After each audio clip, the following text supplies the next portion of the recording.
Bonjour, bienvenue à cette vidéo de démonstration du fonctionnement de la plateforme de gestion des ambassades. Aujourd'hui, nous allons voir comment générer les rapports, que ce soit sous PDF ou Excel.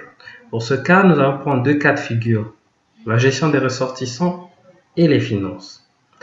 Lorsque je prends les ressortissants, nous avons par exemple ici, en appuyant sur ce bouton rapport, voilà,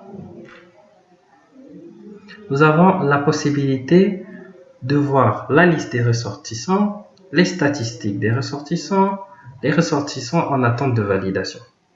Si je prends le cas des statistiques par ressortissant, nous avons donc, voilà, ce document qui est généré et qui nous montre la répartition dans le cas de cette ambassade des données par pays. Voilà. Ce qui est assez intéressant lorsqu'on veut faire une analyse globale des choses au niveau de l'ambassade. Voilà. Donc, dans le deuxième cas, lorsque je prends par exemple la gestion des finances, voilà.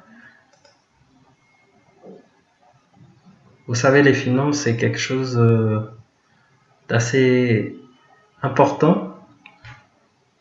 En général, en fin d'année, on fait un petit bilan et on va pouvoir, grâce à cette application, après avoir entré les données tout au long de l'exercice, générer rapidement un compte rendu de l'état du fonctionnement. Je vais prendre le cas de la copie du livre journal. Lorsque je clique dessus, il va se télécharger et ensuite donner ce document, voilà, où nous avons une copie, donc la répartition du livre de journal. Bon, c'est le cas 2014, tout simplement parce que il n'y a pas de données. Voilà. Donc nous avons la répartition annuelle, mensuelle, janvier, février, mars, avril, mai, juin, juillet, août, septembre, octobre. Ceci nous permet d'avoir tout de suite, en 2 ou 3 clics, les données nécessaires pour présenter notre bilan au point de vue finance. Donc, c'est aussi simple que ça.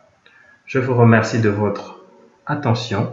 Il y a encore beaucoup d'autres exemples de génération de documents assez rapidement et nous le verrons la prochaine fois. D'ici là, bien à vous.